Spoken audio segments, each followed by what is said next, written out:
Bismillahirrahmanirrahim. Assalamualaikum warahmatullahi wabarakatuh.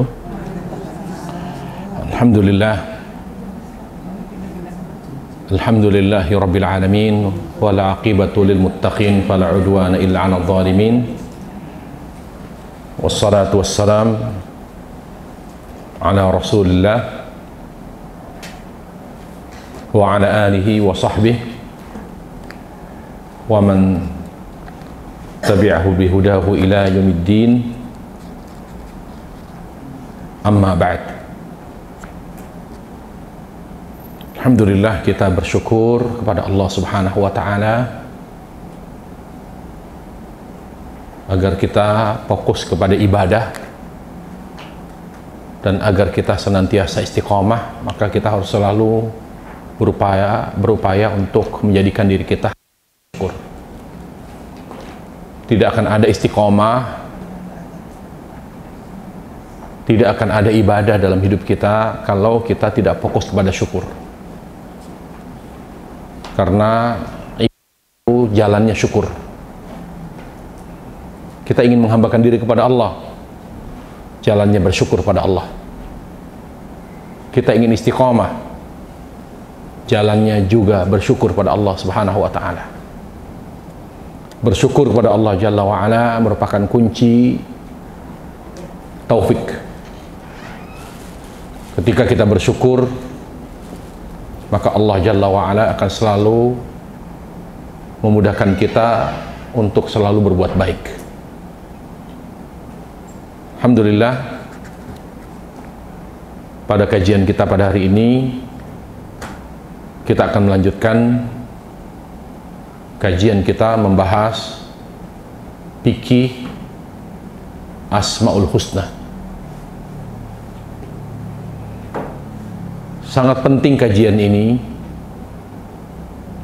karena kajian inilah yang akan menentukan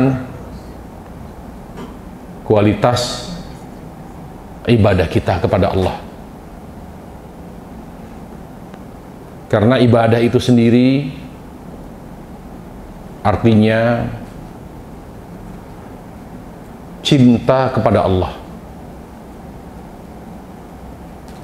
dan taat kepadanya. Jadi ibadah itu harus bertolak dari data, yaitu data tentang Allah Subhanahu wa ta'ala. Tentu data yang dimaksud, data tentang Allah adalah data yang valid, data tentang Allah Subhanahu wa ta'ala yang sah, apakah itu dari Al-Quran maupun dari hadis Rasulullah Sallallahu Alaihi Wasallam. Dari data yang kita dapat tentang Allah, lalu kita pahami, kita renungkan, kemudian kita mengamalkan Asmaul Husna, namanya ketaatan. Jadi kita jangan berbicara tentang ketaatan,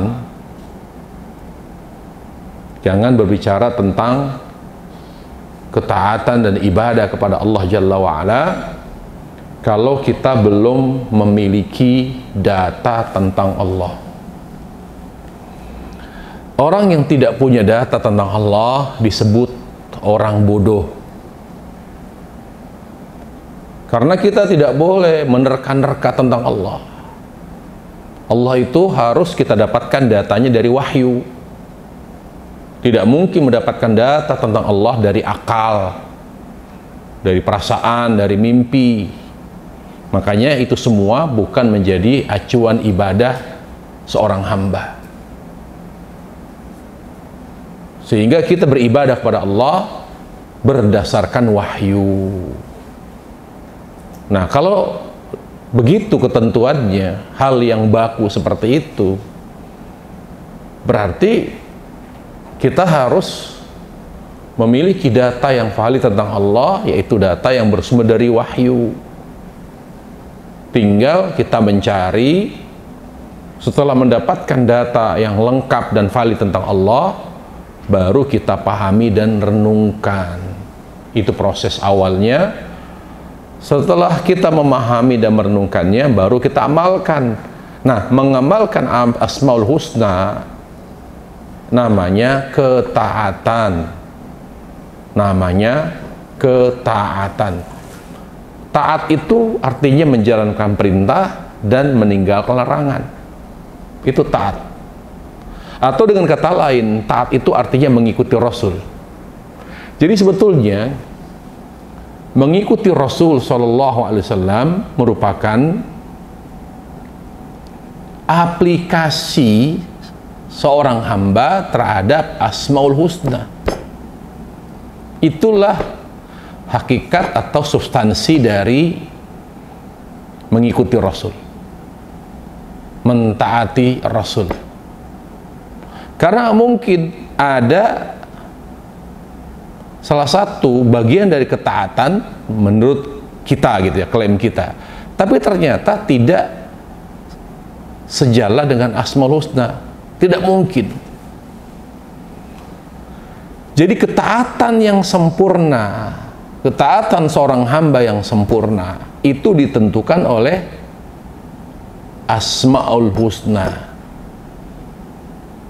Makanya kan tadi, atau kita kembali ingatkan, mengapa Allah Jalla wa'ala hanya memberitahu kita 99 namanya, padahal nama Allah itu jauh lebih banyak dari sekedar 99.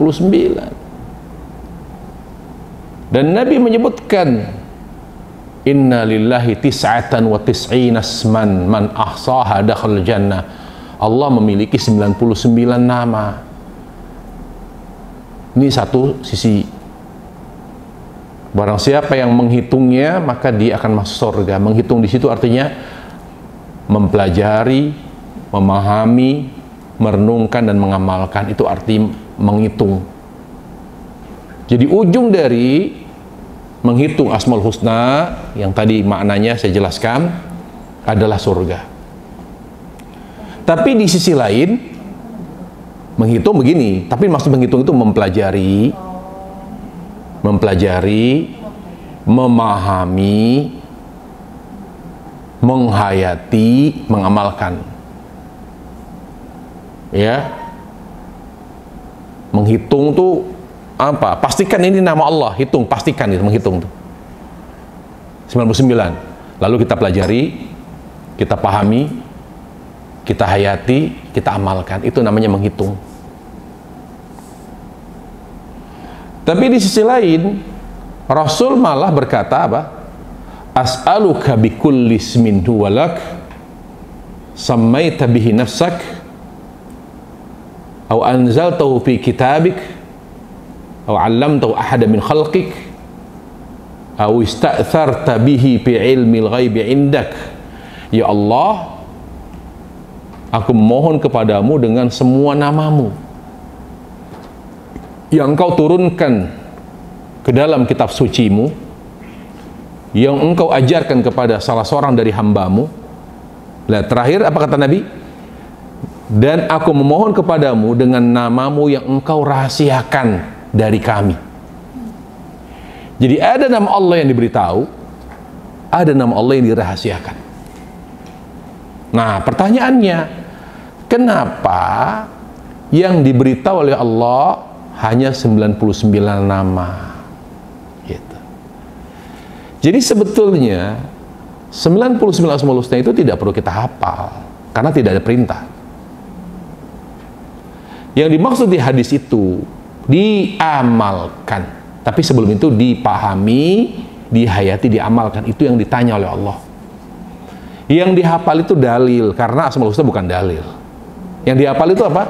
Al-Quran. Jadi kita kritik kalau ada orang yang hafal Asmaul Husna tapi tidak hafal Quran. Kita kritik kalau ada orang hafal Asmaul Husna tapi tidak hafal hadis. Apalagi hadis tentang akidah, hadis tentang ibadah yang wajib atasnya, hadis tentang muamalat. Ya. Menghafal Al-Quran ibadah. Kalau tidak hafal hadis, minimal hafal Quran. Jadi kita bilang jangan hafal Asmaul Husna dulu, hafalkan dulu Al-Quran. Kalau dia nggak hafal hadis, nggak apa-apa deh, karena kewajiban hamba beribadah. Jadi kalau tidak hafal Al-Quran, ya berarti jangan hafal Asmaul Husna.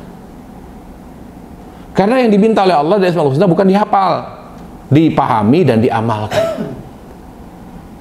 Nah, bilangan 99 ini itu yang menentukan kesempurnaan ibadah dan ketaatan seorang hamba kepada Allah.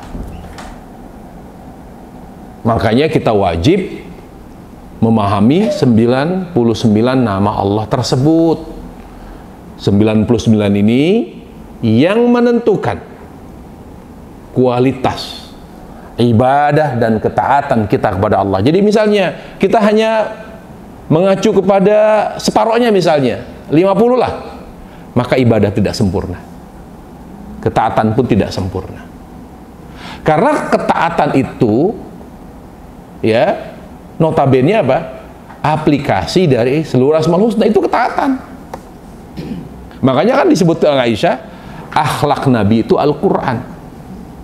Jadi beliau itu seorang manusia yang mempraktekkan cara yang benar, ya, yang mempraktekkan cara yang benar untuk mengamalkan Asmaul Husna. Itu beliau. Salawatu Rabbi wa salamu alaihi. Nah, baik, sekarang kita bahas nama Allah yang berikutnya. Setelah terakhir kita bahas tentang Al-Karim, ya. Al-Karim dan Al-Akram. Iya, sekarang As-Salam. Terakhir Al-Karim, Al-Akram. Sekarang As-Salam. Nama Allah As-Salam sangat agung sekali maknanya. Sangat luas sekali maknanya. Bahkan kata ulama, kalau kita memahami nama Allah As-Salam, maka akan terlahir di sana pemahaman yang lurus dan amal yang soleh dari seorang hamba. Jadi kalau ada yang menyimpang dari akidahnya karena dia tidak paham As-Salam, kalau ada yang salah pada ibadahnya, ada yang keliru pada pemahamannya terhadap As-Salam. Jadi penyimpangan manusia, apapun bentuk penyimpangannya, kata Ibnu Qayyim diantaranya, karena tidak memahami nama Allah As-Salam. Sampai beliau Ibnu Qayyim Al-Jauziyah rahimahullah ta'ala menjelaskan secara detail, ya, dalam kitabnya Badi'ul Fawaid, makna nama Allah As-Salam. Nanti kita baca, ya, nanti kita baca perkataan Ibnu Qayyim. Dan nama Allah As-Salam, tentu ini nama Allah harus ditetapkan melalui dalil. Tidak boleh nama Allah ditetapkan oleh akal, oleh ijtihad, nggak boleh. Karena ijtihad itu kan berdasarkan ra'i, pendapat. Nama Allah itu harus ditetapkan melalui dalil, baik itu Al-Quran maupun hadis Rasulullah SAW, dan disepakati oleh para ulama. Nama Allah Tabaraka wa Ta'ala As-Salam hanya ditetapkan melalui satu ayat Al-Quran. Satu ayat Al-Quran, tidak ditemukan di ayat yang lain, juga tidak didapati hadis Rasulullah SAW yang menetapkan nama Allah As-Salam. Tapi secara tidak langsung ada, ya, karena As-Salam itu nama Allah, makanya kita disuruh mengucapkan salam. Jadi mengucapkan salam itu praktek kita terhadap nama Allah As-Salam. Jadi kita ini harus mendoakan keselamatan, karena begitu agungnya nama Allah sampai kita disuruh mengucapkan salam. Jadi nggak boleh. Makanya pelecehan terhadap nama Allah kalau diganti Assalamualaikum dengan selamat pagi. Itu alasannya. Jadi kalau dia memahami Asmaul Husna, misalnya nama Allah As-Salam, dia tidak ganti ucapan salam ajaran Islam dengan ucapan salam yang lain. Karena dengan kita ucap Assalamualaikum, itu berarti mempraktikkan, mengamalkan nama Allah As-Salam. Tapi kalau kita ganti dengan selamat sesuai dengan waktunya, berarti kita tidak mengenalkan nama Allah As-Salam. Ya, ya silakan. Qori kita sudah datang, langsung digeser HP-nya, diganti mic. Mic-nya pakai mic dong. Mic-nya nyala nggak Bu? Baik.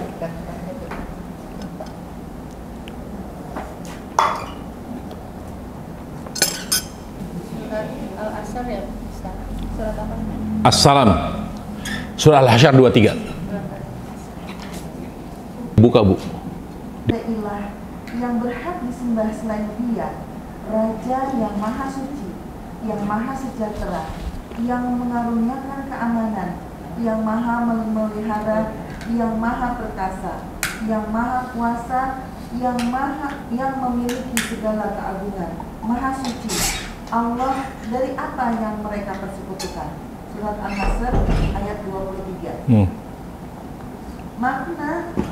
Makna dari nama mulia ini ialah yang maha selamat dari semua aib dan kekurangan, karena kesempurnaan yang ada pada zatnya, sifat-sifat dan perbuatan-perbuatannya. Allah Azza wa Jalla adalah maha selamat.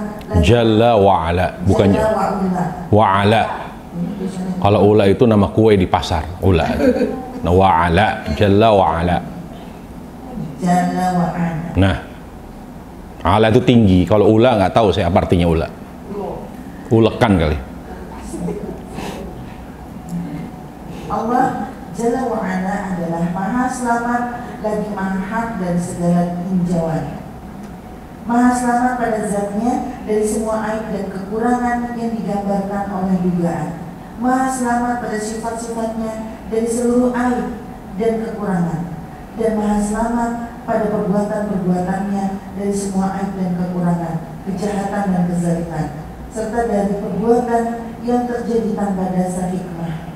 Dia Ta'ala maha selamat dari istri dan anak, maha selamat dari saingan dan tandingan, dari kesamaan dan keserupaan. Selain itu, Dia maha selamat dari sekutu dan serikat. Jadi makna Allah As-Salam artinya sempurna zat, sifat dan perbuatan Allah, itu artinya tidak ada kekurangan dan tidak ada aibnya. Itu makna As-Salam. Jadi itu yang pertama yang kita pahami. Apa makna Allah As-Salam? Allah artinya melalui nama Allah Salam ingin beritahu kepada kita bahwa Allah itu sempurna zatnya, sifatnya, dan perbuatannya. Ditambah penjelasan dari kesempurnaan perbuatannya. Artinya apa?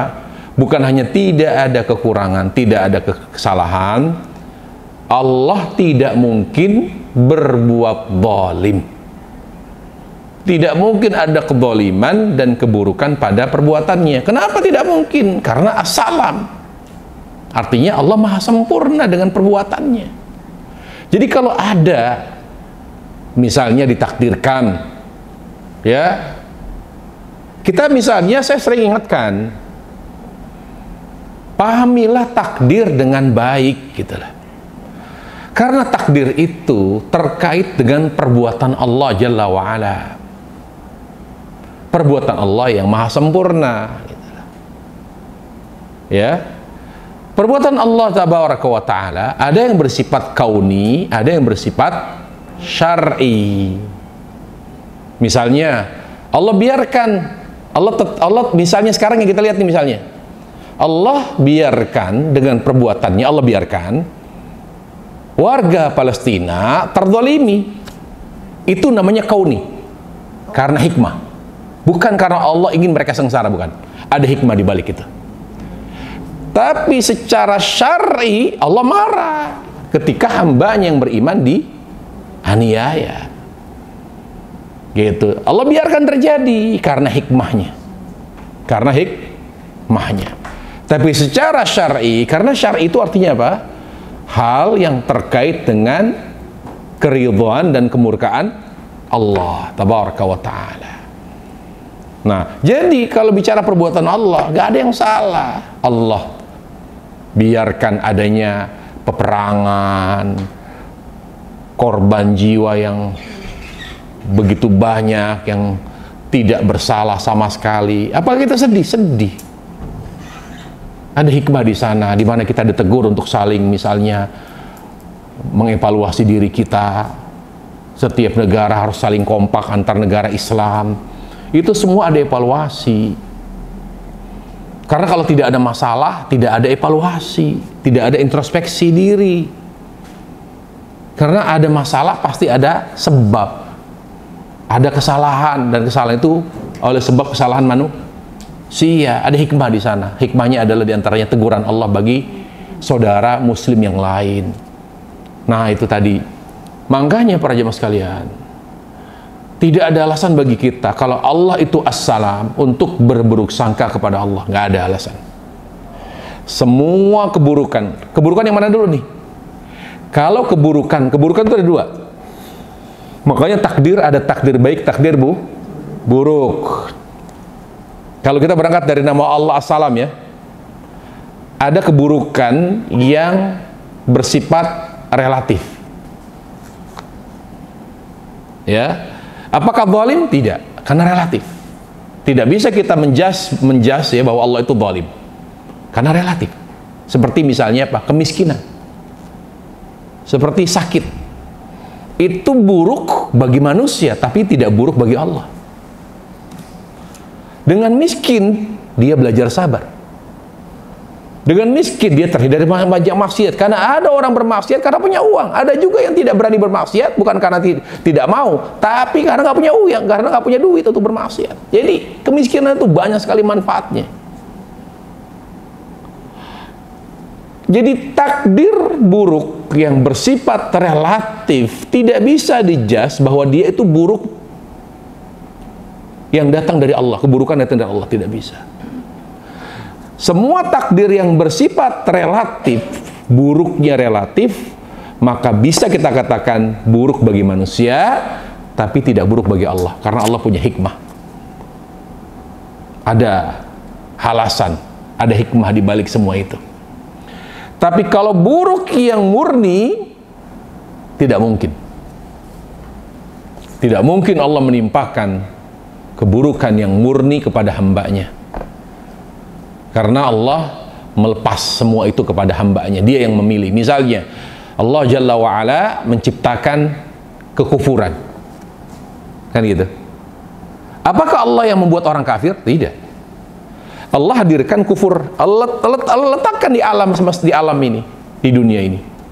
Tapi yang memilih kufur apakah manusia? Sekarang bayi terlahir kufur atau tidak? Tidak, fitrah. Kapan dia menyatakan dirinya kafir? Setelah balik, kan dia udah punya akal. Jadi Allah itu hanya menyajikan kufur, hanya menyajikan kejahatan, kesesatan sebagai ujian bagi manusia. Paman sya'afal yakfur, paman sya'afal yashkur. Kalau mau dia bersyukur, maka Allah mudahkan jalannya. Tapi kalau dia mau kufur, berarti pilihan dia sendiri gitu. Jadi nggak ada orang tercipta kufur. Semua yang baik berkat rahmat Allah. Kalau ada di antara kita yang soleh, beriman, bukan karena diri kita, tapi karena rahmat Allah. Dan kalau ada di antara kita yang kufur, na'udzubillah, di antara manusia yang kufur, itu karena pilihannya. Kenapa? Karena itu pemahaman yang menyeluruh dari nama Allah As-Salam. Sempurna zatnya. Jadi gak bisa kita bayangkan bagaimana Allah. Allah punya mata misalnya. Matanya pakai kita, gak bisa. Allah maha sempurna zatnya. Tidak bisa disamakan dengan makhluknya. Sempurna sifatnya. Allah turun ke langit dunia untuk mendengar munajat hambanya di akhir malam. Ketika Allah turun, apakah arsy Allah itu kosong? Kita bilang, tidak bisa kita bayangkan sifat Allah seperti sifat manusia. Sifat Allah maha sempurna. Jadi nama Allah As-Salam menutup bagi manusia untuk membayangkan Allah seperti makhluk. Itu ditutup. Misalnya gini, Allah memberitahu ketika neraka jahanam, bilang, ya Allah tambahkan lagi karena makanan favorit neraka jahanam itu manusia dan batu. Itu makanan favoritnya dia, bahan bakar terbaik. Waquduhan nasu wal hijarah. Jadi bahan bakar terbaik dan makanannya neraka jahanam itu manusia. Mau kita jadi makanannya, naudzubillah. Makanan terbaik loh. Jadi bahan bakar terbaik itu manusia. Bahan bakar terbaik neraka itu manusia. Dan Allah sebutkan yang pertama, waquduhan nas, bahan bakarnya manusia. Jadi semakin dilempar manusia banyak, semakin banyak di situ, apinya semakin berkobar. Ya. Kemudian wal hijarah, batu. So, di saat neraka jahanam dilemparkan ribuan, jumlah yang begitu besar dari manusia ke neraka jahanam, dia bilang apa? Tambahkan lagi, ya Allah, aku belum kenyang. Jadi dia lahap betul. Ibu, makan yang paling enak itu apa? Apa yang membuat kita menikmati makanan ketika kita makan? Pertama, 3 kriteria yang membuat makanan yang kita makan itu, jangan dicatat Bu, ini intermezzo saja, bukan ilmu ini. 3 hal yang membuat kita ketika makan itu nikmat. Pertama, itu kedua itu sesuai selera. Ibu lapar tapi itu selera, makan terpaksa Bu, betul? Misal ada di antara kita misalnya tidak suka pare, misalnya. Ya kan, disuruh makan pare, launya cuma itu, oseng-oseng pare, kira-kira tersisa nggak? Terpaksa makan tapi tidak menikmati. Pertama, sesuai selera. Kita ini kalau tidak ada sambal nggak bisa makan. Terus ditanya, ada nggak lauk? Nggak ada sambal dong, nggak ada masalah. Nikmat itu. Ya, sesuai selera. Yang kedua lapar, yang ketiga gratis. Oh iya, gratis itu menggugah selera juga itu. Rezeki itu. Di neraka jahanam dia bilang, belum kenyang ya Allah, kasih lagi saya suplai manusia. Lalu kok di neraka jahanam nggak berhenti ngomong tambah lagi, padahal udah jutaan bahkan miliaran manusia dilempar ke neraka jahanam. Lalu Allah apa kata Nabi? Lalu Allah turunkan kakinya ke neraka jahanam, kakinya. Mulai itu kita bayangin, kaki Allah. Jangan-jangan kayak kita nih. Ada jempolnya, ada jari kelingkingnya, ada kukunya. Ingat, ada as-salam. Allah Maha sempurna dengan sifatnya. Jadi jangan kita bayangin, oh iya kita belajar as-salam. Nggak boleh kita bayangkan kakinya Allah seperti kaki kita. Itulah manfaat belajar as-salam. Nggak boleh. Kewajiban kita berarti apa? Ketika ada khobar bahwa Allah memiliki kaki yang Allah turunkan ke neraka jahanam, kewajiban kita apa? Hanya mengimaninya, bukan membayangkannya. Ini yang kadang-kadang orang gak ada kerjaan. Kerjaan yang lain aja. Ngapain bayangan kaki Allah, tangan Allah, ngapain? Pikirkan aja tuh, utang yang belum dibayar. Ngapain mikirin kaki Allah? Pikirkan kekurangan kita, aib kita, nggak usah mikirin Allah Jalla wa'ala. Jangan melakukan sesuatu yang tidak yang tidak melahirkan amal. Itu prinsip seorang muslim. Jangan memikirkan dan melakukan sesuatu yang tidak melahirkan amal. Kalau kita mikirin Allah kayak gitu, nggak akan ada amal. Nggak akan ada amal. Ya, begitu. Kemudian ini adalah nama yang mencakup semua sifat-sifat Allah Ta'ala. Setiap sifat dari sifat-sifatnya Azza wa Jalla adalah selamat dari segala aib dan kekurangan. Tak kalah rinci dan menetapkan nama ini, Ibnu Qayyim rahimahullah berkata, oleh karena itu, apabila engkau melihat satu-satu dari sifat-sifat kesempurnaannya, maka engkau akan mendapati setiap sifat tersebut selamat dari segala yang berlawanan dengan kesempurnaannya. Kehidupannya selamat dari kematian, rasa kantuk dan tidur. Demikian pula dalam mengurus makhluknya secara terus-menerus, dan kekuasaannya selamat dari rasa lelah dan letih. ilmunya selamat dari tersembunyinya sesuatu darinya, atau munculnya kelalaian, atau perlu mengingat-ingat atau memikirkannya lagi. Selain itu, keinginannya selamat dan tidak keluar dari jalur hikmah dan maslahat. Firman-Nya selamat dari dusta dan aniaya. Kalimat-kalimatnya telah sempurna dengan benar dan adil. Kekayaannya selamat dari segala kebutuhan kepada selainnya, dari segala segi. Justru selainnya yang butuh kepada Dia. Dia maha kaya dari siapa saja selainnya. Kerajaannya selamat dan pihak lain yang memusuhinya. Berserikat atau menolong dan membantu atau memberi syafaat di sisinya dengan tanpa izin darinya. Uluhiyahnya selamat dari sekutu yang ingin berserikat. Bahkan Dia adalah Allah yang tiada ilah yang berhak kecuali Dia. Kesantunan, maaf dan ampunannya selamat tanpa dibutuhkan sebelumnya, dan selamat dari kehinaan atau bermain-main sebagaimana halnya pada selainnya. Bahkan semua itu adalah murni kedermawanannya, kebaikan dan kemuliaannya. Demikian pula siksanya, balas dendamnya, kerasnya azabnya, dan cepatnya hukumannya, selamat dari kezaliman. Lihat, Allah ketika mengazab hambanya bukan karena dendam. Kita apa ada jaminan ketika kita mukul anak misalnya atau menyiksa siapapun, pasti tidak ada kebencian, pasti tidak ada kedendam.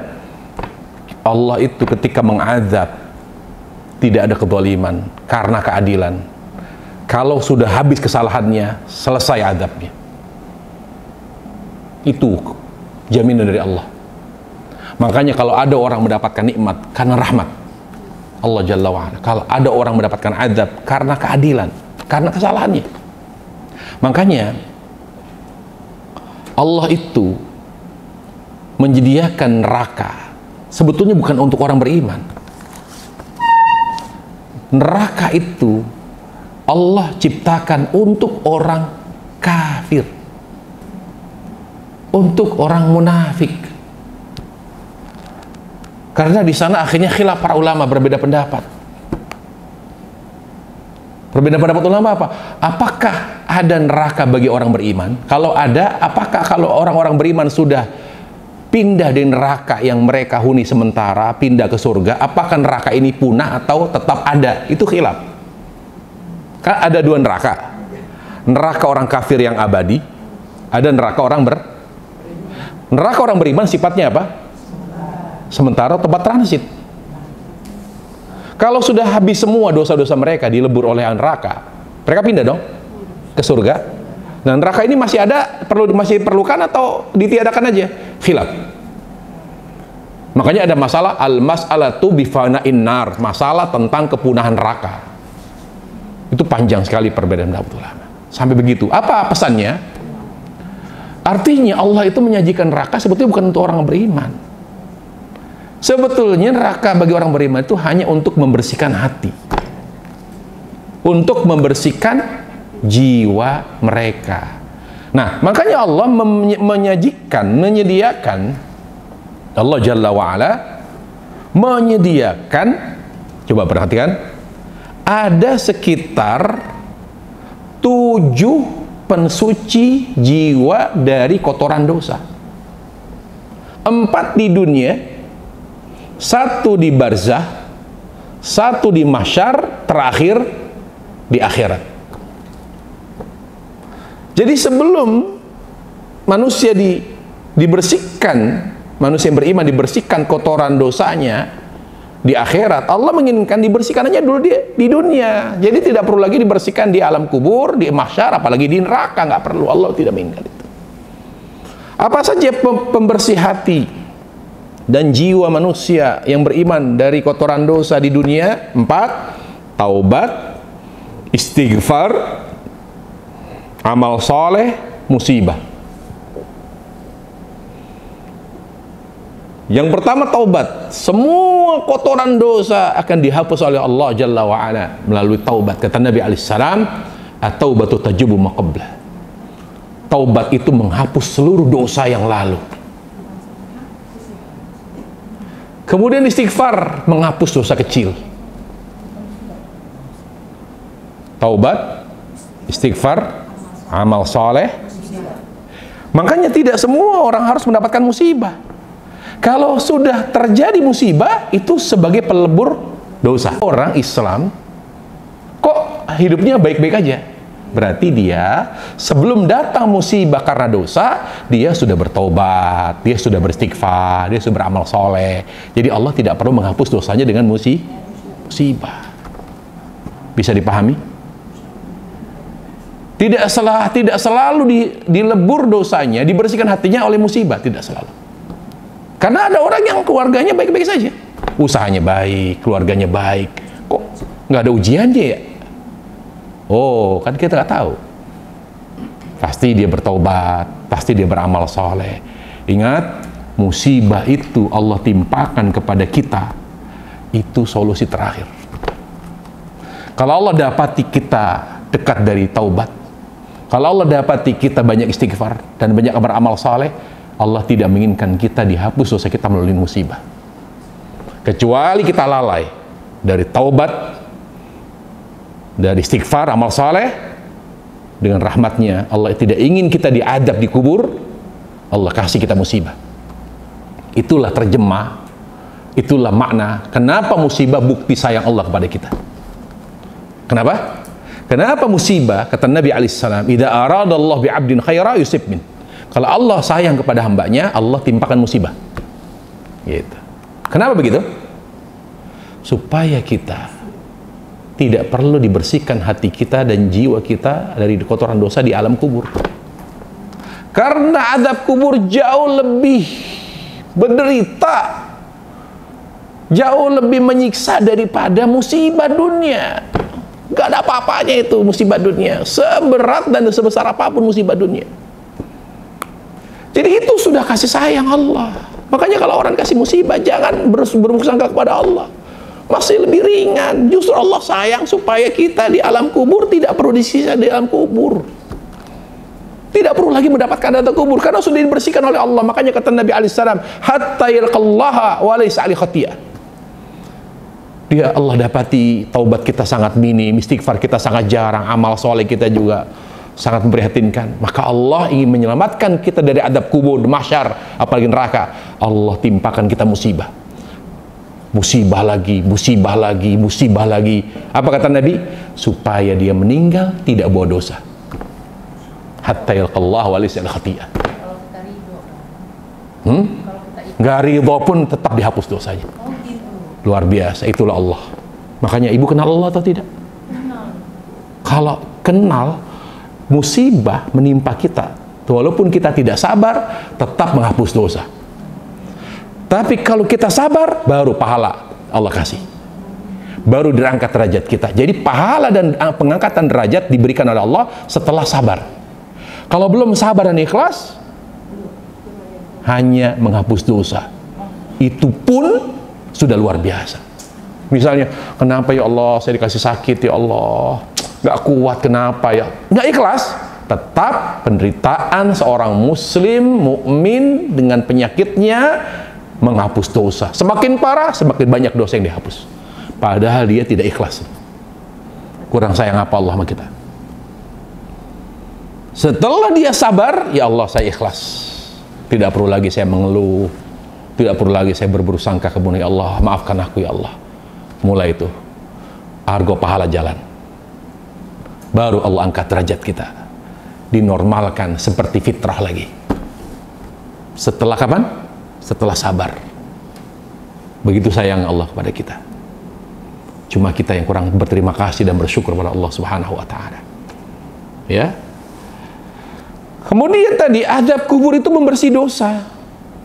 Makanya azab kubur yang dialami orang beriman itu hanya berlangsung selama masih ada dosa di hatinya. Tapi kalau sudah bersih, berhenti itu azab kubur. Tetapi kalau sudah diazab ternyata masih ada dosanya sampai hari kebangkitan, maka diadab di mahsyar sebagai pembersih dosa. Dan ingat, itu pun masih sayang, masih bukti rahmat Allah, walaupun keterangan yang ada bukti rahmat itu di dunia saja. Karena adab kubur tidak disebut bukti rahmat Allah kepada hambanya, karena dahsyat sekali. Tapi Allah menjadikan adab kubur jauh lebih ringan dibanding adab mahsyar. Sampai orang sudah meninggal, nggak minta maaf sama Allah. Sampai Allah upayakan kita nggak ketemu neraka. Begitu sayang Allah. Makanya dimudahkan oleh Allah. Kata Nabi alaihissalam, seorang hamba yang berdoa, ya Allah 4 kali, ya Allah aku minta surga, ya Allah aku minta surga, ya Allah. Apa kata surga? Aku rindu kepada orang itu. Lalu hamba yang berdoa kepada Allah, ya Allah lindungi aku dari neraka, lindungi aku dari neraka, lindungi 4 kali. Apa kata Nabi alaihissalam? Neraka berkata, ya Allah jangan biarkan dia aku makan. Dia mengharamkan dirinya memakan dan melumat daging orang yang berlindung kepada Allah 4 kali. Dimudahkan sekali, cuma bilang 4 kali gitu. Dalam hadis 4 kali disebutkan. Mungkin bisa 3 kali, intinya penekanan lah. Betul-betul minta maaf, betul-betul minta surga, betul-betul minta perlindungan dari neraka kepada Allah Jalla wa'ala. Bayangkan seperti itu, dimudahkan hanya dengan doa. Logikanya kok cuma doa dilindungi neraka ya, padahal dosanya banyak ya. Hanya berdoa, ya Allah lindungi aku dari api neraka 4 kali. Neraka berkata, ya Allah jangan biarkan orang itu masuk ke dalam neraka. Neraka yang ngomong. Tapi kenyataannya para jemaah sekalian, kalau orang sampai mati tidak bertaubat, maka sebenarnya layak kita masuk neraka dia. Itulah pentingnya, beruntungnya orang yang meninggal dalam keadaan membawa iman. Masih ada rahmat Allah di situ. Ingat, Allah punya 2 rahmat, Ar-Rahman, Ar-Rahim. Rahmat yang umum, rahmat yang khusus.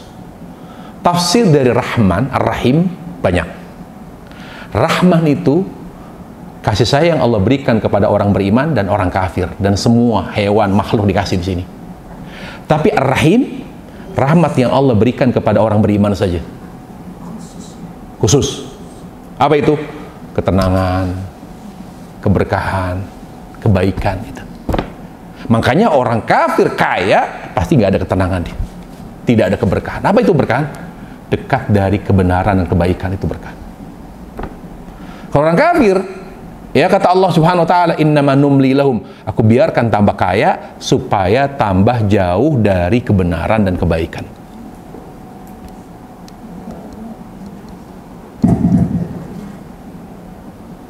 Begitu.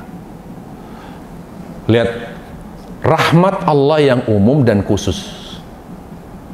Rahmat Allah yang umum hanya diberi di dunia, dirasakan oleh orang kafir, orang Islam, binatang, tumbuh-tumbuhan, seluruh makhluk. Tapi ingat, rahmat umum ini berhenti kalau orang udah mati. Nggak ada lagi. Ditutup. Nggak ada lagi, subsidinya nggak ada. Jadi yang masih bisa merasakan rahmat Allah siapa? Di barzah. Yang mendapatkan rahmat khusus, yaitu iman, modal iman. Dia punya iman. Iman inilah yang membuat dia, ya Allah lindungi aku dari adab kubur. Padahal udah dikubur nih. Yaitu iman. Makanya minta kepada Allah, ya Allah jangan biarkan aku mati kecuali dalam keadaan bawa iman. Apa kata Allah? Wala tamutunna illa wa antum muslimun. Karena kalau ada orang yang tidak punya iman di kubur, di alam kubur, ya Allah hentikan adab kubur ya Allah. Apa yang membuatmu layak mendapatkan keringanan? Dilihat gak ada imannya. Lanjut, apa kata Allah tentang Fir'aun? An-naru yu'raduna 'alaiha ghudu wa 'ashiyya. Fir'aun itu setiap pagi sarapannya azab. Di dalam kubur loh. Setiap pagi dikasih sarapan apa? Azab. An-naru yu'raduna 'alaiha ghudu wa 'ashiyya. Pagi sarapannya azab, sore makan sorenya azab. Dan semua pengikutnya kata Allah. Wa yauma taqumu Musa, itu baru azab kubur. Nanti adab mahsyar ada lagi kata Allah. Wa yauma taqumu Musa. Kenapa? Nggak punya iman. Makanya tolong jaga keluarga kita, jangan murtad. Jangan. Hal yang perlu kita pesan kepada anak-anak kita, Kalau kamu menemukan jodoh, jangan kecuali yang seiman. Pokoknya itu. Kita ingatkan kepada anak kita, hal yang paling bikin orang tua sedih ketika kamu tidak bisa mempertahankan iman kamu hanya karena jodoh dan cinta. Ya, tapi pastikan, karena takutnya lebih banyak mudaratnya. Tapi kalau mu'alaf dan benar-benar istiqomah dengan Islamnya, alhamdulillah. Tapi takutnya mu'alaf ternyata setelah menikah balik lagi dia. Nah, itu yang bahaya. Ya, orang Islam masih banyak stoknya, Bu. Selama banyak stoknya orang Islam, pilih Islam lah, seiman. Tapi yang tinggal di luar negeri, ponakan-ponakan tinggal di luar negeri, kasihan. Iya, makanya coba bayangkan, rahmat umum itu berhenti setelah orang itu meninggal. Udah nggak ada lagi rahmat. Yang membuat dia masih berhak mendapatkan rahmat Allah yang khusus. Rahmat Allah itu apa kata Allah Jalla wa'ala? Ya, Allah Subhanahu wa ta'ala, Qul man harrama zinatallahi allati akhrajal ibadi. Siapa yang mengharamkan semua yang baik di dunia ini? Apa kata Allah? Qul hiya lilladzina amanu. Dunia dengan kenikmatannya itu sebetulnya untuk orang beriman. Aku tidak rela aku kasih orang kafir. Rela, misalnya tempat-tempat indah, itu sebetulnya untuk orang beriman. Cuma memang kita nggak punya sertifikat dari Allah aja. Kalau punya sertifikat, kita usir mereka itu. Betul, kita di pantai yang indah, di gunung, misalnya di Bali, di Nusa Dua, orang kafir, minggir. Saya punya sertifikat dari Allah, ini hak kita. Kita nggak dikasih, karena ujian, karena kan belum tentu sampai meninggal kita beriman. Iya kan? Bisa berubah orang. Makanya kasih sertifikat Allah. Tapi sebetulnya itu haknya orang beriman. Qul hiya lilladzina amanu. Karena aku rahmat, sayang sama orang beriman. Sangat sayang. Bukan cuma cinta, sayang. Qul hiya lilladzina amanu fil hayat khalisah. Itu baru kasih sayang di dunia. Tapi untuk akhirat, semua kenikmatannya hanya untuk orang yang beriman. Semua fasilitas hanya untuk orang yang beriman. Bayangkan orang kafir, para jamaah sekalian, minta istirahat sedetik nggak dikasih Allah. Ya Allah, aku capek dari adab. Kasih kami istirahat sedetik, kata Allah, tidak ada. Dia adab terus. Ya Allah, kami haus. Sampai Allah tidak mau mendengar, sehingga mereka paham bahwa Allah tidak mendengar mereka. Setiap mereka minta ya Allah, nggak disambut. Sampai mereka bilang ke neraka, malaikat penghuni neraka, ya Malik, gitu. Ya Malik, tolong sampaikan ke Allah agar kami bisa istirahat sebentar aja. Setelah itu kami diadab lagi deh, nggak apa-apa. Tapi tidak ada istirahat, adab terus, jalan terus. Sampai kapan? Selamanya. Sekarang kalau ibu sakit berapa tahun sih? Kalau kita menderita berapa tahun sih? Ada ujungnya. Tapi neraka selamanya. Bagi siapa? Yang tidak punya iman. Sedih kadang-kadang kita kalau saudara kita sampai murtad, sampai meninggal murtad, ya Allah. Dia nggak paham akhirat ya. Padahal fasilitas akhirat hanya untuk orang yang meninggal dalam keadaan membawa iman. Apa dia banyak dosanya? Dia punya iman? Masih ada kesempatan dimaafkan. Masih. Ibu pernah dengar hadis bitokoh, hadis kartu kecil? Orang ini dosanya banyak banget. Lalu ditimbang amalannya. Pertama, timbang sebelah kiri. Dicatat zinanya, homernya, ini mencurinya, merampoknya. Sampai dicatat di amalan, di lembar itu, sampai sejauh mata memandang. Karena begitu banyaknya keburukan dia. Ditaruhlah di timbangan sebelah kiri, miring. Kata orang ini, neraka saya, nggak mungkin surga. Kata Allah, yang menentukan nasibmu bukan kamu dan amalmu, tapi aku. Terus apa yang membuat saya bisa masih punya potensi ke surga? Kamu punya kebaikan yang kamu lupa. Apa itu ya Allah? Dikeluarkan kartu kecil, kertas kecil, ditulis padanya la ilaha illallah. Apa artinya la ilallah? Kertas kecil dibanding kertas lembaran sejauh mata memandang, ya Allah. Tumpukannya tinggi sekali. Coba kamu lihat ya, ditaruh di timbang sebelah kanan. Begitu, langsung terbang, Bu. Berat iman ini loh. Lalu apa kata Allah? Kamu bilang neraka? Tidak, aku maafkan kamu, masuk kamu ke surga. Iman. Jadi biar kita miskin, biar kita susah, biar kita naik, turun, pokoknya iman jangan ditinggal. Kalau orang, segala sesuatu di dunia pasti kita mungkin mengalami kehilangan. Segala sesuatu yang hilang di dunia pasti ada gantinya, kecuali kita kehilangan iman, maka kita berarti kehilangan Allah. Kalau kehilangan Allah, maka tidak ada ganti. Kehilangan Allah bukannya di dunia, di akhirat. Kita cari Allah, nggak bakal ketemu gitu. Dan orang yang membiarkan imannya hilang di dalam hatinya, dia akan kehilangan Allah. Yang paling parah, kehilangan Allah di akhirat. Apa sih arti surga? Apa sih arti neraka? Apa sih arti akhirat? Arti akhirat itu waktu berjumpa dengan Allah, waktu untuk mengobati rasa rindu kita kepada Allah. Kita menyembah loh selama hidup kepada yang kita nggak pernah lihat, yang menciptakan kita, yang memberikan rezeki, memberikan segalanya kepada kita, yang memberikan kita anak, memberikan kita suami, memberikan kita istri, memberikan kita jabatan, harta, tapi kita nggak pernah lihat gitu. Akhirat itu waktu pertemuan, waktu perjumpaan. Waktu perjumpaan. Ya. Fa inna ajalallah la'at. Pasti akan tiba waktu perjumpaan kita, kata Allah. Pasti waktu perjumpaan kita akan tiba nanti. Di mana? Di akhirat. Siapa bisa berjumpa dengan Allah? Yang kita rindukan, yang punya iman. Tiketnya itu iman. Makanya apa? Kunci pintu surga apa? La ilaha illallah. Kita bisa ketemu Allah kalau di surga. Ngebukanya gimana? Masuknya gimana? Pakai tiket la ilaha illallah, iman, tauhid. Ya, itu penjelasan. Baik, kemudian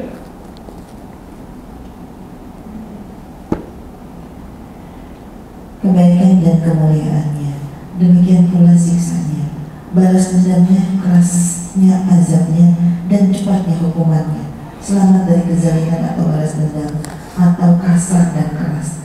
Bahkan semua itu murni hikmahnya, keadilannya, dan penempatannya. Segala sesuatu sesuai dengan tempatnya masing-masing.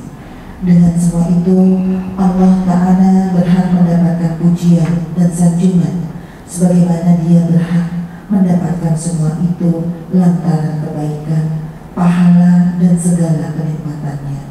Bahkan seandainya Allah memberikan pahala pada tempat yang seharusnya berhak mendapat siksa, tentu saja Dia menentang hikmah dan kemuliaannya. Oleh karena itu, Allah yang telah meletakkan hukuman sesuai pada tempatnya merupakan dari sifat terpuji, hikmah dan kemuliaannya. Oleh karena itu, Dia selamat dari segala hal yang disangka-sangka oleh musuh-musuhnya dan orang-orang bodoh tentangnya, yang berupa apa saja yang bertentangan dengan hikmahnya. Qada dan takdirnya selamat dari kesia-siaan, kezaliman, aniaya, dan anggapan bahwa Dia dapat terjatuh kepada hal yang bertentangan dengan hikmah agungnya, syariat dan agamanya, selamat dari kontradiksi, perselisihan, guncangan atau menyelisihi maslahat hamba-hambanya, rahmatnya, perbuatan baiknya kepada mereka, atau menyelisihi hikmahnya. Bahkan syariatnya seluruhnya pernah penuh dengan hikmah, rahmat. Lihat, syariatnya seluruhnya penuh dengan bahkan syariatnya seluruhnya penuh dengan hikmah, rahmat, maslahat, keadilan. Ada hukum potong tangan, keadilan. Ada hukuman mati, keadilan.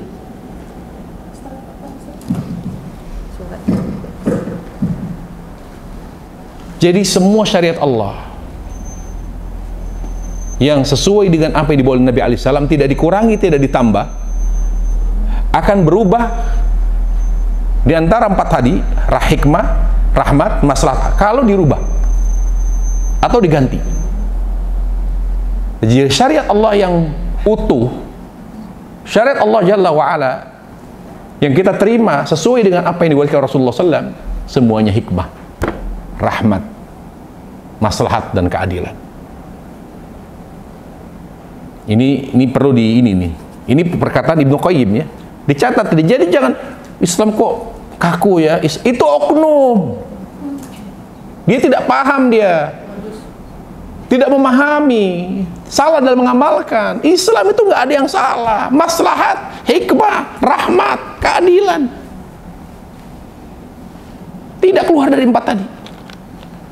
Kalau ada yang berasumsi salah atau memberikan komentar negatif tentang Islam, berarti dia tidak paham atau yang dinilai salah dalam mengamalkan Islam. Yang salah. Kenapa? Syariat itu bertolak dari Asmaul Husna. Jadi kita bayangkan Asmaul Husna, ada syariat, ada Asmaul Husna. Jangan kita bayangkan ujuk-ujuk langsung tiba-tiba ada syariat Islam gitu loh. Syariat Islam, ada syariat sholat, ibadah, muamalah, jihad, perang. Kok perang ya? Kenapa orang kafir dibunuh? Dibiarkan. Kita bilang perang itu bukan untuk menumpahkan darah, bukan untuk menghilangkan nyawa. Bahkan kata Ibnu Taimiyah, kalau ada orang kafir mau kembali kepada tauhid tanpa diperangi, jangan diperangi. Karena tujuan jihad itu untuk mengembalikan manusia kepada tauhid. Perang itu bukan tujuan. Makanya teroris itu salah itu. Orang kaum radikal, kaum teroris itu yang membom segala macam itu keliru. Nggak begitu Islam. Islam itu rahmatul alamin. Kalau mereka tidak menghimbau, tidak mengindahkan dakwah, nasihat bagi yang punya kekuatan, punya otoritas, setelah dakwah dijelaskan masih nentang, bakal ngelawan, baru diperangi. Itu terakhir. Pahami para jemaah sekalian. Kemudian demikian pula pemberiannya selamat dari keadaannya sebagai ganti atau karena keperluan untuk diberikan. Mencegahnya dia tidak memberi selamat dari kikir dan takut fakir. Bahkan pemberiannya adalah murni perbuatan baik, bukannya sebagai ganti atau keperluan. Mencegahnya dia juga murni keadilan. Jadi ketika Allah tidak memberi bukan karena pelit. Itu man'uhu, mencegahnya maksudnya ketika Allah tidak memberi apa yang kita minta bukan berarti Allah pelit. Enggak. Karena dia kalau dikasih takutnya sombong. Allah lebih paham tidak diri kita? Apa kita lebih paham diri kita? Yang lebih paham diri kita Allah apa diri kita? Allah. Jadi jangan menggurui Allah gitu loh. Kok nggak dikasih saya? Berbaik sangka kepada Allah. Tidak memberi bukan karena pelit, ya, bukan karena apa? Minal bukhul wa khaufil imlaq, karena tidak apa? Khauful imlaq itu karena imlak itu miskin, ya. Coba diterjemahkan apa di situ? Mencegahnya karena juga murni keadilan dan hikmah yang tidak terkontaminasi. Bukan mencegahnya karena bukan selamat dari bahkan pemberiannya adalah murni perbuatan baik. Terus bukannya sebagai ganti atau keperluan. Mencegahnya dia juga murni keadilan. Enggak, yang di atas. Demikian pula pemberiannya selamat dari keadaannya sebagai ganti atau. Jadi pemberian Allah bukan transaksional. Dia memberi, saya kasih. Bukan. Terus bukan karena hajat orang yang diberi atau karena Allah butuh sama orang itu. Atau karena keperluan untuk diberikan. Mencegahnya dia tidak memberi selamat dari kikir dan takut fakir. Takut fakir. Jadi gini, ketika Allah tidak memberi, waduh nanti kekayaan saya berkurang. Kalau saya kasih ini minta, waduh kekayaan saya berkurang. Bukan karena takut berkurang hartanya. Allah tidak pernah berkurang hartanya. Coba. Kalau kita kan begitu, ngitung kita, wah ini bulan ini harusnya dapat nih sekian M gitu. Kalau dikasih ini dikasih, wah enggak saya batasi aja 10 orang. Selebihnya saya nggak mau ngasih. Karena kita khawatir berkurang. Kalau Allah tidak. Terus bahkan pemberiannya adalah murni perbuatan baik, bukannya sebagai ganti atau keperluan. Mencegahnya dia juga murni keadilan dan hikmah yang tidak terkontaminasi dengan sifat pikir dan kelemahan. Bersemayamnya Allah dan ketinggiannya di atas arsy selamat dari keadaannya yang membutuhkan sesuatu untuk memikulnya atau untuk bersemayamnya. Dia bahkan arsy yang membutuhkannya dan para pemikul ars juga butuh kepadanya, karena dia tidak membutuhkan ars dan para pemikulnya, dan dari segala sesuatu selain keduanya. Itu adalah bersemayam dan ketinggian yang tidak dapat dibatasi dan tidak membutuhkan ars atau yang lainnya, dan tidak pula meliputinya subhanahu wa ta'ala. Bahkan Allah telah ada tanpa ada ars, dan dia tidak membutuhkannya. Dia maha kaya lagi maha terpuji. Bahkan bersemayamnya ars, dia di atas arsnya, dan berkuasanya dia atas seluruh makhluk merupakan konsekuensi dari kekuasaan dan keperluannya, tanpa butuh dari kekuasaan dan keperkasaannya, tanpa butuh kepada ars atau makhluk lain sama sekali. Turunnya Allah setiap malam ke langit dunia, selamat dari apa saja yang berlawanan dengan ketinggiannya, dan selamat dari apa yang bertentangan dengan Allah itu kan maha tinggi secara zat. Artinya apa maha tinggi artinya? Tinggi itu kan sesuatu yang ada di atas gitu. Makanya ini kan disebut langit ini. Dalam bahasa Arab pelapon langit, as-sama. Ini sama namanya. Kan langit itu dalam bahasa Arab kan sama kan? Nah, ini pelapon langit.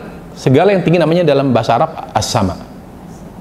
Nah, di atasnya lagi ya ada apa? Awan. Di atasnya awan terus sampai nanti langit, ujungnya langit pertama. Langit pertama ke langit berikutnya itu jauhnya seperti langit dengan bumi. Jarak langit satu, langit kedua itu seperti jarak langit dengan bumi. Di antara langit terus sampai langit ketujuh, langit di atas langit ketujuh, ya ada apa di situ?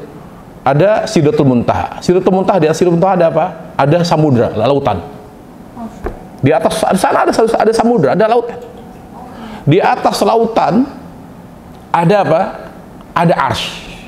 Di atas arsy ada kursi. Kursi ada Allah. Di atas Allah ada apa? Nggak ada. Itu namanya maha tinggi. Jadi Allah itu paling tinggi. Sekarang Allah turun ke langit dunia. Kita bayangin. Nah, berarti di arsy masih ada Allah nggak? Kan Allah turun. Jangan bayangin. Turunnya Allah ke langit dunia tidak merubah status Allah sebagai zat yang maha tinggi. Tetap Allah di atas. Jangan membayangkan Allah seperti membayangkan kalau ibu ada di lantai 1 terus turun, berarti lantai 2 masih ada nggak? Kalau masih ada berarti itu siapa itu? Nah itu makhluk. Kalau Allah tidak. Yang penting kita beriman dan beribadah, itu penting. Nggak usah dibahas tentang Allah Subhanahu Wa Taala. Kemudian turunnya Allah setiap malam ke langit dunia selamat dari apa saja yang berlawanan dengan ketinggiannya, dan selamat dari apa yang bertentangan dengan kesempurnaannya, dan selamat dari segala sesuatu yang diduga-duga oleh mumatil atau orang yang menafirkan sifatnya, dan musyabih orang yang menyerupakan Allah dengan makhluk atau makhluk dengan Allah. Selamat dari keberadaan di bawah sesuatu atau dibatasi oleh sesuatu. Maha suci Rabb kita dari segala sesuatu yang bertentangan dengan kesempurnaan dan kekayaannya. Pendengaran dan penglihatannya selamat dari apa yang dihayalkan oleh musafir atau yang diucapkan tanpa dalil oleh mu'ta'atil. Pertolongannya kepada para walinya selamat dari membutuhkan makhluk, sebagaimana makhluk yang satu membutuhkan yang lain. Akan tetapi pertolongannya adalah rahmat, kebaikan dan kebajikan, sebagaimana dalam firman-Nya, dan katakanlah segala puji bagi Allah yang tidak mempunyai anak dan tidak mempunyai sekutu dari dalam kerajaannya, dan tidak mempunyai penolong untuk menjaganya dari kehinaan. Surat Al-Isra ayat 111. Allah tidak menafikan bahwa dia memiliki wali secara mutlak, namun yang Allah nafikan darinya adalah adanya wali lantaran dia membutuhkannya. Nah, Allah punya wali? Siapa wali Allah? Yang beriman dan bertakwa. Tapi Allah butuh mereka nggak? Ibu punya orang-orang sekitar, karyawan, orang dekat, punya ART, supir. Tapi ibu butuh mereka nggak? Butuh. Kalau Allah tidak butuh. Ada hamba yang dekat, wali, tapi Allah nggak butuh. Waliyyu minadh-dhul, itu artinya. Waliyyu minadh-dhul, Allah punya wali, tapi Allah tidak butuh mereka. Allah tidak menghinakan diri kepada mereka. Itulah bukti daripada as-salam. Terakhir, apa kata Ibnu Qayyim? Dan demikian pula kecintaan Allah bagi orang-orang yang mencintainya dan para walinya. Selamat dari faktor-faktor cintanya makhluk kepada makhluk. Seperti apa cintanya makhluk? Bucin misalnya. Iya kan? Kalau udah bucin tuh ngeri itu. Allah nggak mungkin begitu, nggak ada. Allah cinta banget hambanya, tapi cintanya itu tidak mengurangi kewibawaan Allah. Jalla wa. I love you, tapi sampai diem aja. Kira-kira nyaman nggak? Waduh, bertahun-tahun nggak pernah menyatakan cinta suami, diem aja. Ya, nggak bisa. Padahal suami juga butuh cintanya istri, tapi dia sombong dia. Allah cinta hambanya, tapi Allah butuh tidak cinta mereka? Enggak dicintai pun, semua hambanya bermaksiat, bagi Allah nggak ada masalah. Ya, kemudian apa lagi? Membutuhkan pembuatan atau mengambil manfaat. Atau apa? Atau? Karena mereka membutuhkan cinta itu. Terus? Atau? Nggak ada. Karena mereka membutuhkan cinta itu. Ya, membutuhkan kelembutan atau mengambil manfaat. Di bahasa Arabnya atau butuh rayuan. Tamalluk itu rayu. Itu ada terjemahannya nggak ada? Nah, terjemahnya sebenarnya rayuan. Tamalluk itu rayuan. Makanya saya sengaja pakai bahasa Arab supaya saya bisa mengkoreksi terjemahnya. Jadi orang, makanya kan kalau ditanya, Bu, ibu punya suami romantis nggak? Oh, boro-boro. Tapi ada suami itu, romantis banget, sering ngerayu. Orang yang dicintai itu pengen dirayu. Pengen dirayu, Bu, jangan curhat, Bu. Ini contoh. Iya, jadi kalau rayuan itu luar biasa. Misalnya istri hanya dikasih bunga atau sesuatu yang dia yang suka, itu kesannya luar biasa. Walaupun bunganya bunga bangke misalnya. Ya, jadi itulah kondisi hubungan percintaan manusia, dan itu tidak ada pada hubungan cinta antara makhluk dengan Allah Subhanahu wa taala. Ya, kemudian karena kedekatan tersebut, dan selamat dari apa yang diucapkan tanpa dalil oleh Mu'attil itu orang yang mengingkari sifat Allah. Ada nggak dijelaskan di situ? Tolong ditambah keterangannya. Siapa mu'attil? Mu'attil itu orang yang mengingkari sifat Allah. Orang yang mengingkari sifat, mu'attil namanya. Attala artinya mengurangi. Atil itu yang nganggur, yang nggak punya kerjaan. Atil dalam bahasa Arab artinya seorang yang mengingkari sifat Allah. Mu'attil orang yang mengingkari sifat Allah tabaraka wa ta'ala.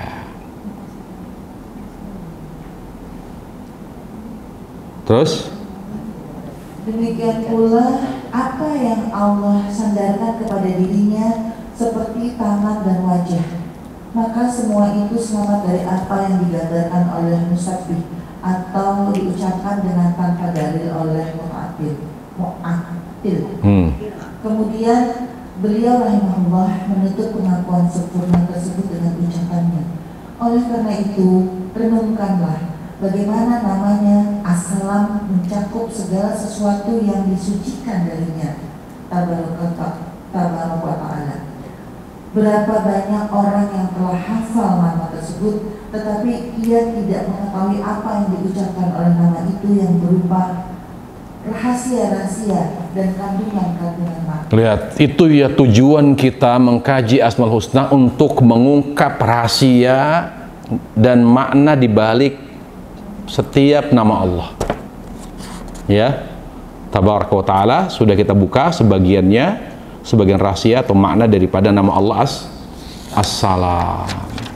Saya kira sampai sini saya ingin beri kesempatan bagi jamaah sekalian, mungkin ada yang kurang jelas atau ada yang mau ditanyakan atau mau didiskusikan, ya silahkan, karena sisanya hanya keterangan tambahan. Allahu a'lam bishawab.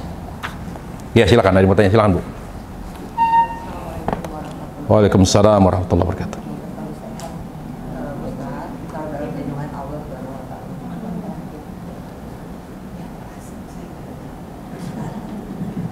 Tadi Ustaz mengatakan bahwa kita dengan menyebut nama Allah salah satu asmaul husna, nah itu kita mengucapkan salam. Nah tapi kalau misalnya nih kita ada ketemu orang dan diucapkan selamat pagi, apa kita akan menjawabnya Waalaikumsalam gitu. gitu.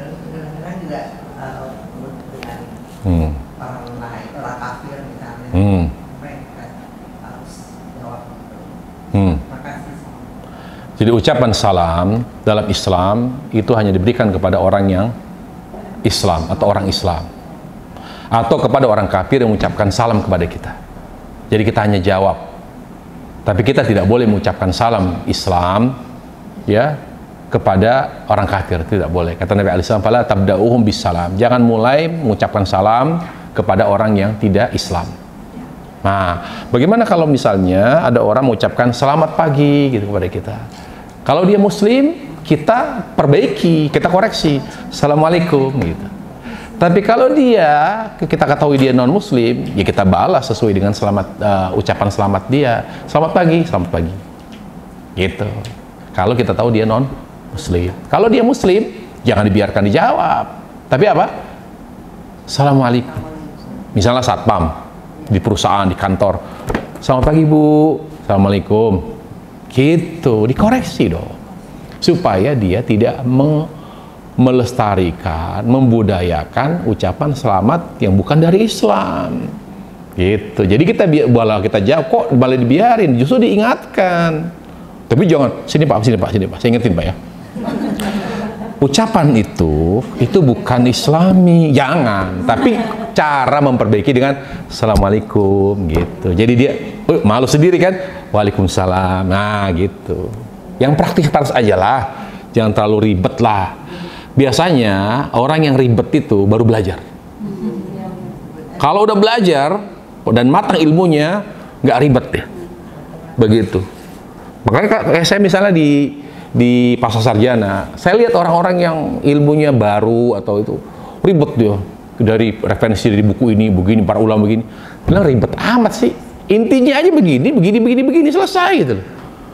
Kadang-kadang orang baru belajar, kayak ada ustadz bilang gini, misalnya dibilang, karena saya ditanya kemarin, Ustadz bagaimana ikut pemilu nyoblos ini gitu.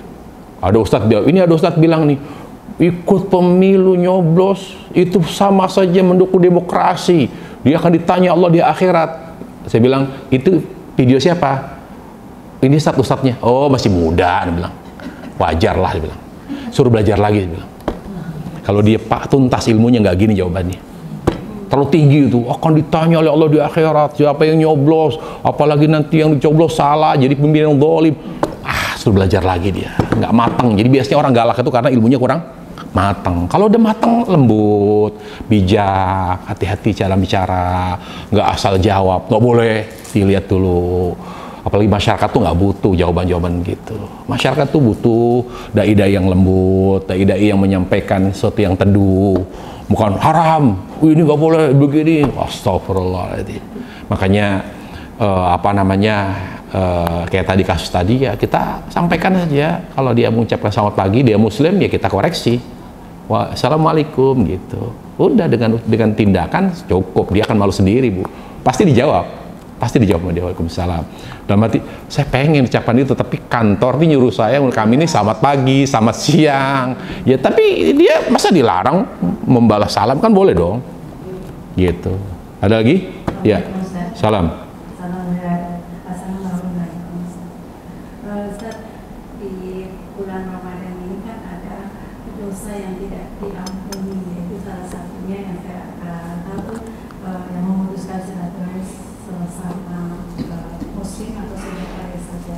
Nah, yang mau tanyakan itu dosa yang mana Ustaz? Sementara sebelum kita masuk ke Ramadan itu kan kita ada dosa bertobat, kita ampun, berusaha untuk memasuki Ramadan tidak ada dosa insya Allah, tapi pada saat Ramadan kita tidak diampuni dosa yang mana itu ada Assalamualaikum.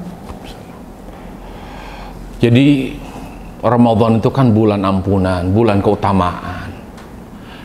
Hadis yang menyebutkan bahwa orang yang belum akur, belum adanya islah, saling damai gitu ya, udah mengadakan perdamaian, belum akur, belum normal lagi, belum hangat lagi hubungannya, itu sengaja Allah kasih pelajaran, ditunda ampunannya supaya dia cepat gitu loh memperbaiki silaturahimnya. Makanya salah satu sebab Lailatul Qadar tidak diketahui kapannya itu karena konflik orang Islam. Kata Nabi, dulu saya tahu kapan itu Lailatul Qadar, gara-gara suka berantem orang Islam, jadi saya nggak tahu. Makanya silaturahim itu penting. Jadi yang dimaksud penekanannya, yang ditekankan di situ adalah pentingnya menjaga silaturahim gitu loh. Jangan ego, jangan gengsi, malas gak dia minta maaf duluan, dia kan lebih muda, minta maaf dong. Gak gitu. Apa kata Nabi? Khairuhuma yang terbaik yang duluan meminta maaf atau ingin ini. Lagi pula apa sih untungnya gitu. Tapi apakah keutamaan Ramadan, pahala? Tidak, Allah kasih, tetap dikasih. Tapi ampunan ditunda sampai dia islah, sampai dia akur. Karena banyak sekali dampak negatifnya dari rusaknya silaturahim. Banyak. Gitu. Abang ada kaitannya antara satu kesalahan dengan kesalahan yang lain? Tidak ada kaitannya sebetulnya. Karena bukan satu kesatuan. Silaturahim misalnya dia dapat ampunan dari minta ampun selamat Ramadan, istighfar, taubat. Kok ditunda? Apa ada kaitan antara putus silaturahim dengan taubat? Memang nggak ada. Tapi Allah ingin menekankan, kok bisa kamu taubat sementara kamu masih ribut sama keluarga kamu gitu. Dipertanyakan imannya. Allah ingin menekankan, arti bukan berarti Allah ingin tidak memberikan ampunan sama sekali, tidak. Penekanan yang dimaksud, karena kadang-kadang gini, konteksnya ayat atau hadis itu kita harus pahami. Misalnya kata Nabi, kata Allah, wa may yaqtul mu'mina muta'ammida, barang siapa membunuh orang beriman dengan sengaja, dia pasti kekal di neraka. Kok ada kata kekal? Padahal orang beriman tidak akan permanen di neraka. Tapi ada kata khalidan fiha, dia kekal di neraka. Padahal orang beriman. Penekanan. Jangan coba-coba, walaupun apalagi Anda muslim, jangan coba-coba bunuh orang Islam. Kamu kekal loh. Maksudnya intimidasi dari Allah. Hati-hati kamu. Tapi faktanya nggak gitu. Sama hadis itu. Siapa yang sama masuk Ramadan masih mutasyahin, masih saling ribut, awas loh. Ayo dong. Muslim itu baik di mata Allah, juga baik hablum minallah dan hablum minan nas. Segera. Kalau nggak ditunda loh ampunannya loh. Gitu. Tapi berarti nggak dapat dong? Enggak gitu. Artinya segera melakukan rekonsiliasi, segera melakukan perbaikan hubungan gitu. Gitu. Kalau misalnya ada yang jadi korban, misalnya contoh kasus misalnya anak jadi korban, misalnya anak diputuskan hubungan misalnya tadi blok gitu PA-nya, nah itu gimana Ustaz? Hubungannya gimana? Kalau kita hubungannya seperti saya gini, hanya menerima pertanyaan bukan curhat. Itu curhat itu. Nanti aja deh kalau curhat mah. Apa? tapi ada nggak kena kan Ustaz? Kenapa? Ada dia musuhin kita. Kita minta maaf tapi oh, kan saya sudah bilang, kewajiban kita minta maaf bukan mendapatkan maaf. Kita melalui organ Ustaz, nggak bisa langsung gitu karena kita di blok. Oh, iya, yang penting kita sudah beretikat baik untuk minta maaf. Adapun diterima atau tidak urusan dia. Nggak ada efeknya. Gitu ya, silakan Bu. Terakhir. Pak, kan sekarang dulu tuh kita punya grup WA, itu masih yang zamannya foto-foto, ketemu makan-makan, pasti akhirnya ujung-ujungnya gibah. Nah sekarang kan makin kesini makin tahu dong pertemuan itu, ini kayaknya udah nggak nyaman buat kita hanya mau ketemu dengan orang-orang yang memberi manfaat. Terus itu gimana caranya untuk kita? Kalau saya akhirnya saya diam, tidak sama sekali tidak berkomentar di grup itu. Tapi saya dianggapnya memutuskan silaturahmi. Jadi sebaiknya bagaimana sih Pak Ustadz untuk menghindari kelompok itu? Kalau keluar nggak bisa? Kalau nggak, maksudnya etikanya dengan live group gitu boleh? Nggak boleh. Gini loh, bergaul itu batasan Allah. Memutuskan silaturahmi. Bukan, salah. Di grup, nggak pernah apa. Begini, dalam pergaulan ketentuan syar'inya gini. Ketika kita bergaul dengan orang awam sekalipun, dengan orang yang tidak baik sekalipun, kurang dalam keadaan itu tidak soleha gitu ya. Maka ketentuan yang pertama, dia bisa atau dia mau mendapatkan nasihat dari kita, walaupun dia tidak soleha.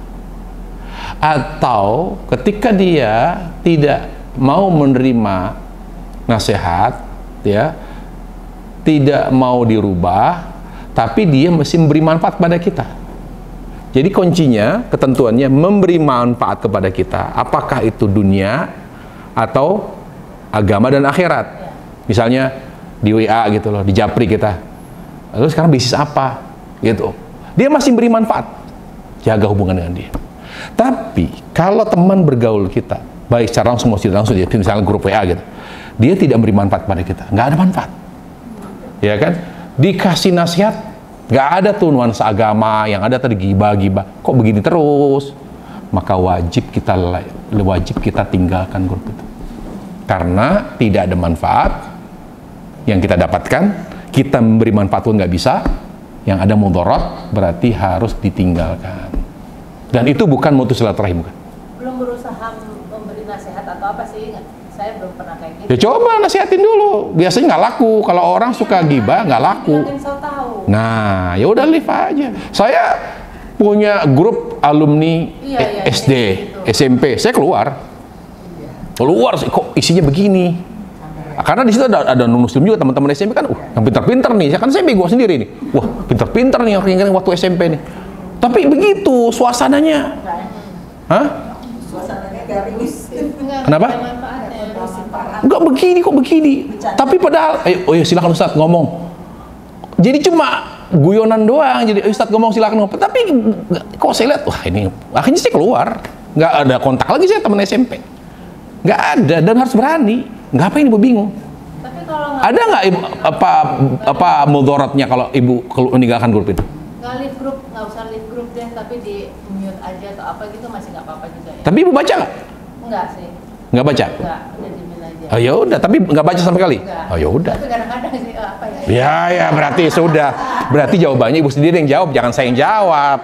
Lebih baik itu, ngintip.